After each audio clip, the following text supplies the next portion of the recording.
Hei Markus, katso näitä valokuvia matkaltani. Oi, Sanna, missä olet käynyt? Kävin viime kesänä Norjassa vuorilla. Norja, se kuulostaa hienolta. Mitä näit? Näin upeita vuonoja ja isoja vesiputouksia. Luonto siellä oli todella erilainen kuin Suomessa. Saitko uusia ajatuksia matkalla? Kyllä, opin miten tärkeää on suojella luontoa. Ymmärrän. Minulle Islanti muutti paljon. Oletko ollut Islannissa? Millaista siellä oli? Siellä oli paljon geysirejä ja tulivuoria. Luonto oli vahva. Tapasin ihmisiä monista maista hostellissa. Minäkin tapasin reissulla norjalaisen perheen. He opettivat minulle paikallisia tapoja. Ulkomailla oppii katsomaan asioita uudella tavalla. Aivan, sain myös maistaa uusia ruokia. Mitä norjalaista ruokaa kokeilit? Maistoin ruskeaa juustoa, se oli erikoista. Minä söin Islannissa kuivattua kalaa, vähän outoa. Onko sinulla matkakuva mukanasi? Tässä, tämä on kuva jäätiköltä. Upea kuva, tuollaisia maisemia en ole nähnyt. Matkustaminen saa minut arvostamaan kotimaatani. Niinpä, myös suomalainen luonto on hieno. Oletko suunnitellut seuraavaa matkaa? Haaveilen joskus meneväni Lappiin katsomaan revontulia. Entä sinä, minne haluaisit seuraavaksi? Ehkä Italiaan. Haluaisin nähdä Rooman. Hyvä valinta. Italia on kuuluisa taiteesta ja ruuasta. Niin, ja siellä tapaa erilaisia ihmisiä. Kuvittele, miten monta tarinaa matkasta saa. Matkustaminen tekee avoimeksi uusille ideoille. Juuri niin, siksi rakastan matkustamista. Hei Matti, mikä tämä vanha sanomalehti pöydällä on? Hei Sanna, se on lehti vuodelta 1998. Miksi olet säästänyt sitä näin kauan? Siinä on kuva minusta ensimmäisessä työpaikassani.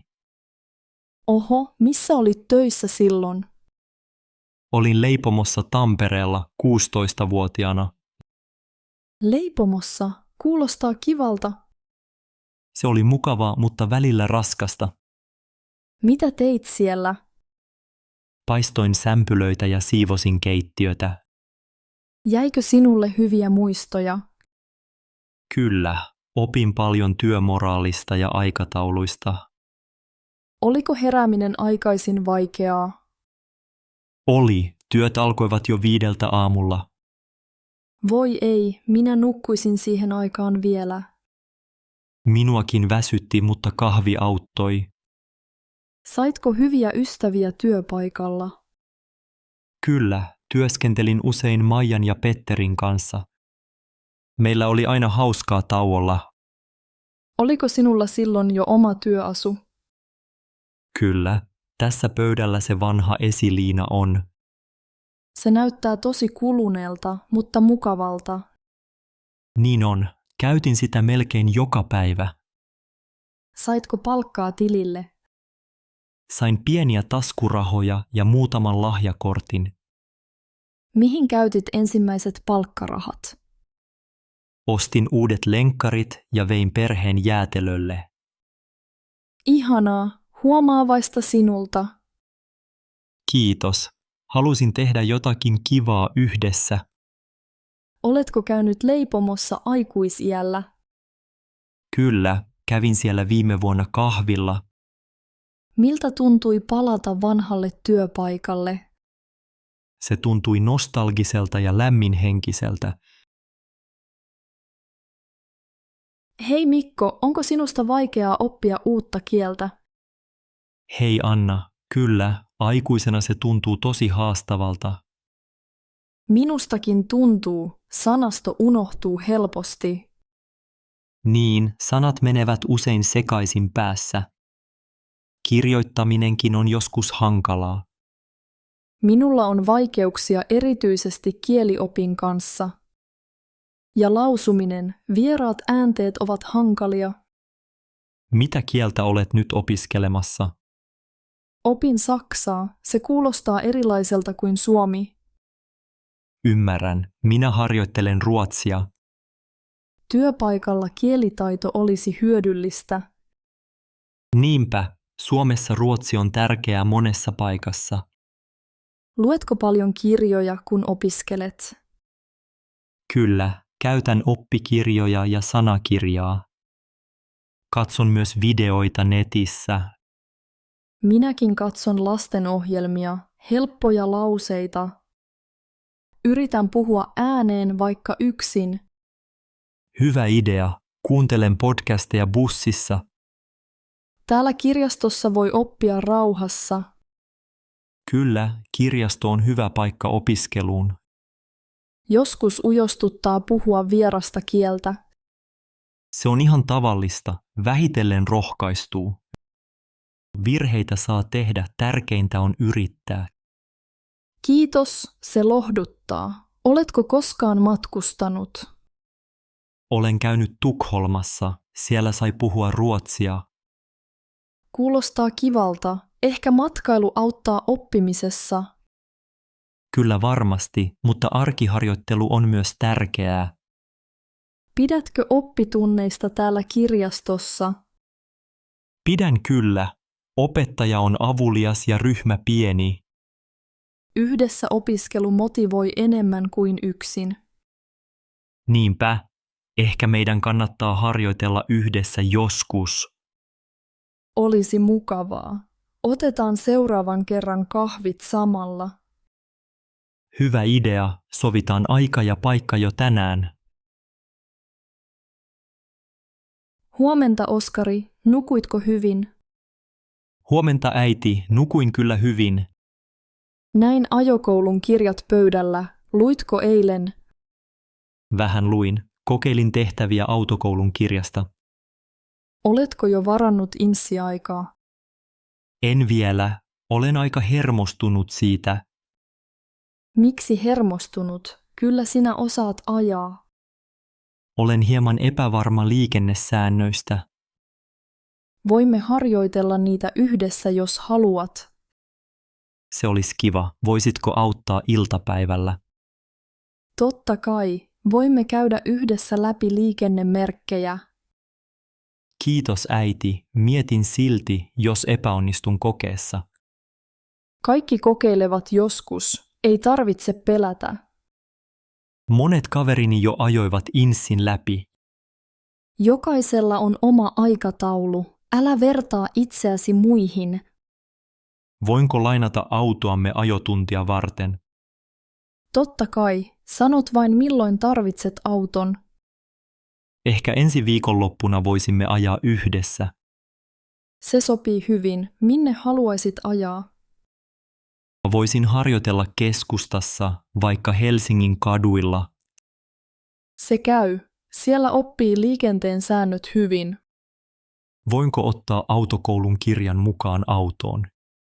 Ilman muuta, on hyvä kerrata teoriat välillä. Onko sinulla muistoja omasta ajokokeestasi? Muistan kyllä jännittyneeni kovasti. Mutta sain paljon tukea isältäsi ja kavereilta. Ehkä minunkin pitää olla rohkeampi. Kyllä, rohkeus auttaa ja harjoitus tekee mestarin. Voinko harjoitella pysäköintiä vielä tänään? Voimme mennä heti iltapalan jälkeen pihalle harjoittelemaan. Hyvä idea, kiitos tuesta äiti. Olen aina apuna, Oskari. Kohta sinulla on ajokortti. Toivotaan niin. Olen valmiimpi, kun harjoitellaan yhdessä. Hei Mikko, katselin tuota autoa ikkunan takana.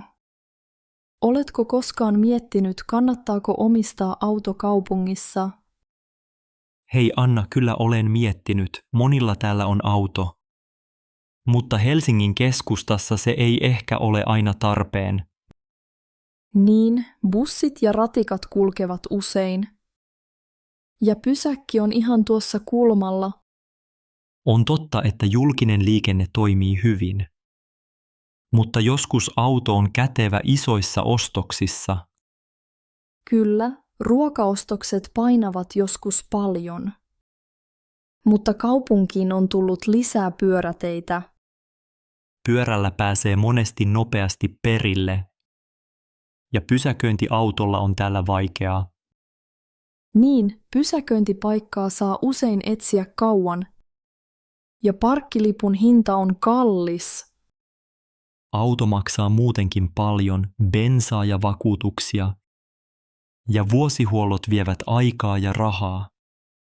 Minulla ei ole edes ajokorttia. Mutta joskus olisi kiva lähteä autolla luontoon.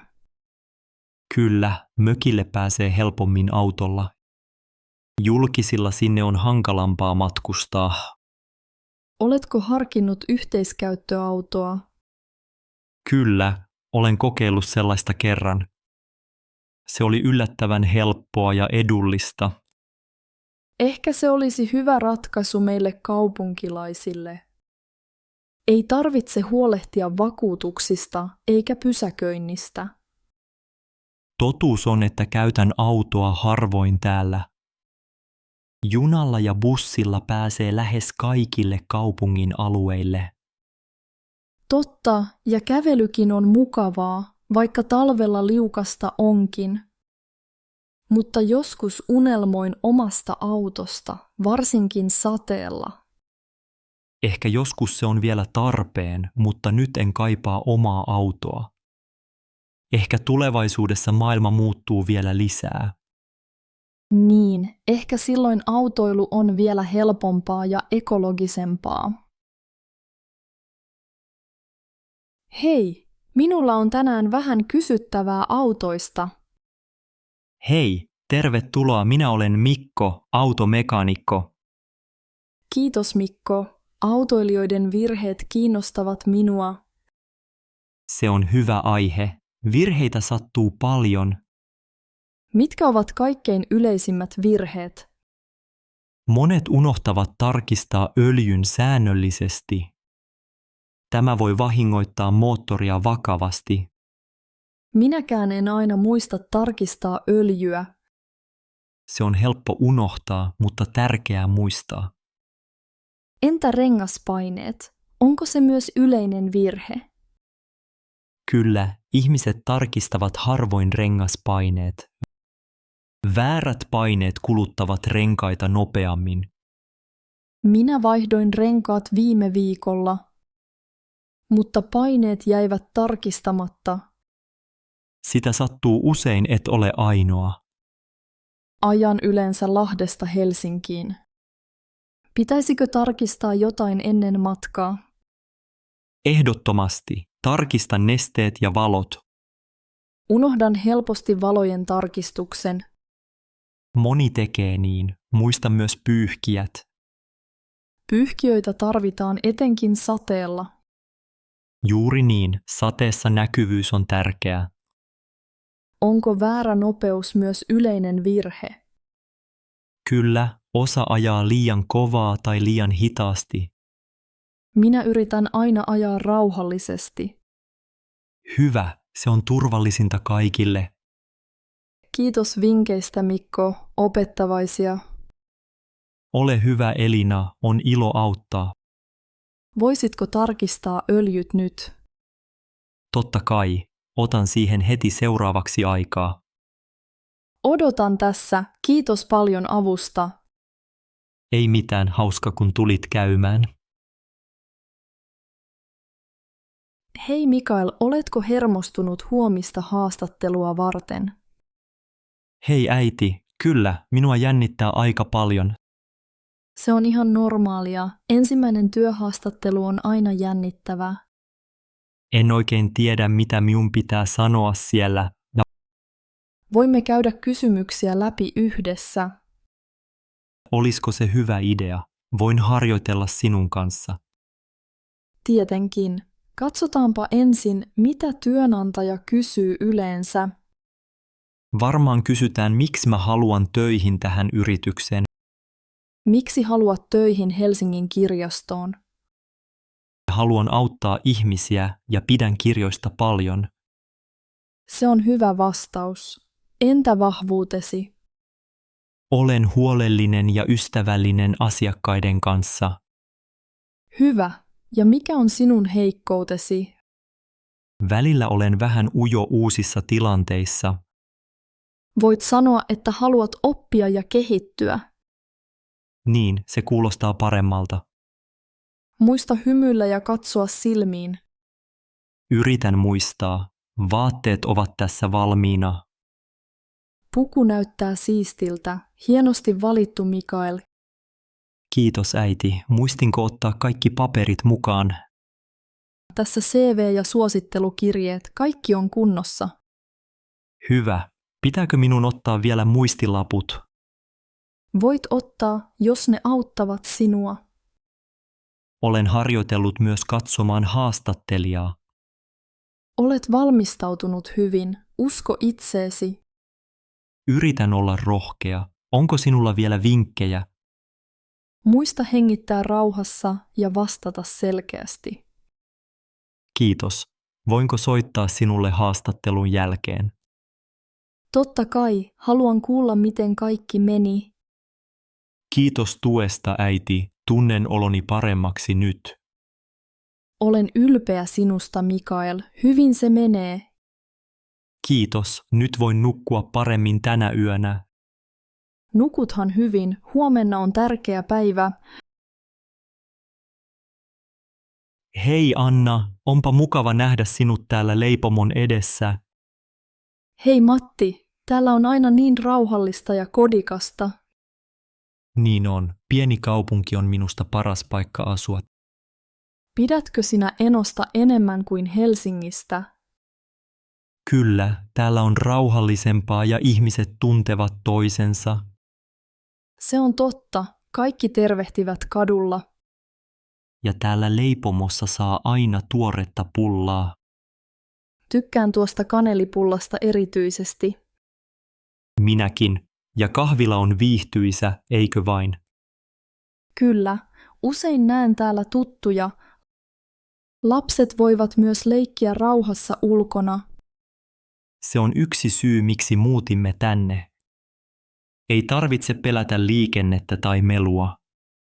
Niinpä, luonto on myös lähellä täällä. Järvi ja metsät ovat ihan vieressä. Käytkö usein uimassa kesällä? Kyllä, lähes joka viikko. Saunakin on tärkeä. Meilläkin on pieni sauna järven rannalla. Ihanaa. Pidätkö hiljaisuudesta täällä? Rakastan sitä. On helpompi rentoutua. Minulla ei ole ikävä kaupunkielämää. Mutta joskus on vähän tylsää vai mitä? Ehkä. Täällä ei ole paljon tapahtumia. Siksi käyn Joensuussa silloin tällöin ostoksilla. Hyvä idea. Junalla sinne pääsee nopeasti. Mutta suurin osa ajasta viihdyn täällä Enossa. Minä myös. Arki on täällä helpompaa. Mistä ostokset tehdään? Kauppa on aika pieni. Kaikki tarvitsemamme löytyy kuitenkin täältä. Ja posti, apteekki sekä koulu ovat lähellä.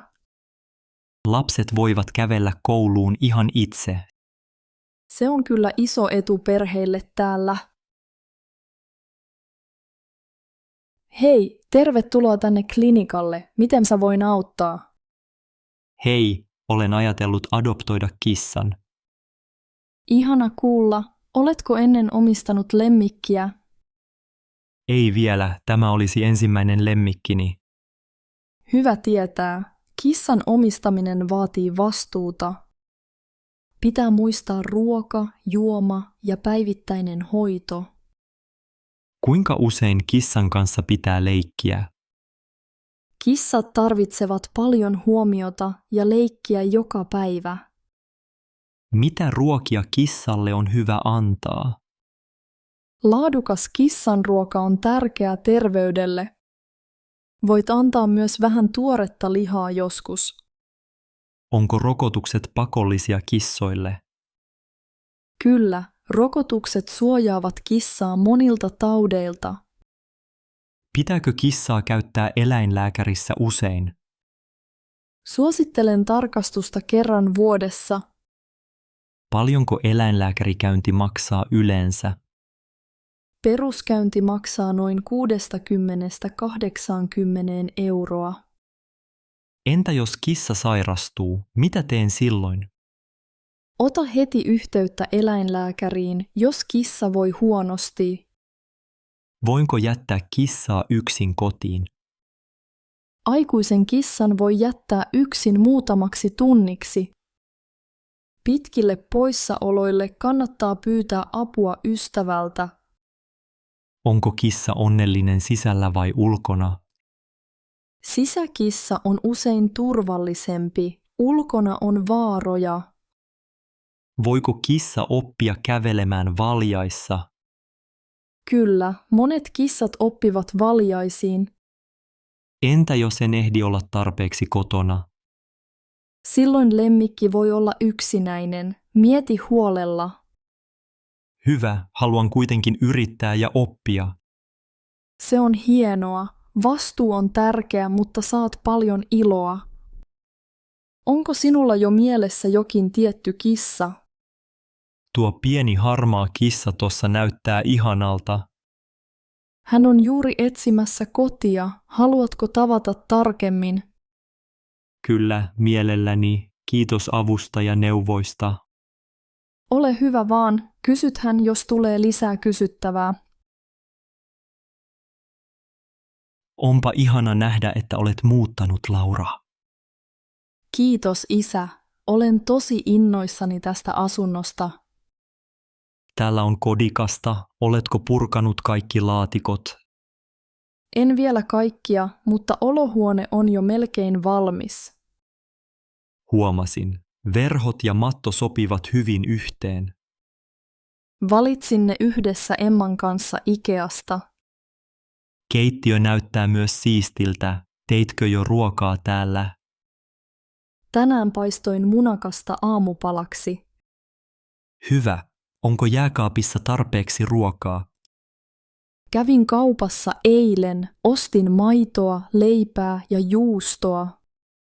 Muista myös vihannekset, ne ovat tärkeitä. Totta, lisään ne kauppalistalle ensi kerralla. Missä aiot pitää työpöytääsi? Laitan sen ikkunan viereen, valo on hyvä siellä. Hyvä ajatus. Pidätkö näkymästä ulos? Kyllä, näen puiston ja lintuja ikkunasta. Entä naapurit, ovatko he mukavia? Tervehdin yhtä naista portaikossa. Hän hymyili. Mahtavaa. On tärkeää tuntea naapurit. Aion leipoa pullaa ja viedä sitä naapurille. Hyvä idea. Se tekee varmasti hyvän vaikutuksen. Haluatko juoda kahvia kanssani nyt? Totta kai, mielelläni. Onko sinulla kahvia? On, keitin juuri pannullisen. Istutaan sohvalle. Tää sohva on pehmeä. Onko se uusi? Joo, ostin sen torista. Se ei ollut kallis. Tämä on todella hyvä alku sinulle, Laura. Olen kiitollinen, kun autoit muutossa. Totta kai, autan aina, kun tarvitset apua. Kiitos, isä. Tuntuu nyt jo todella omalta kodilta. Olen ylpeä sinusta. Onnea uuteen kotiin. Kiitos. Sinun kanssasi kaikki tuntuu helpommalta.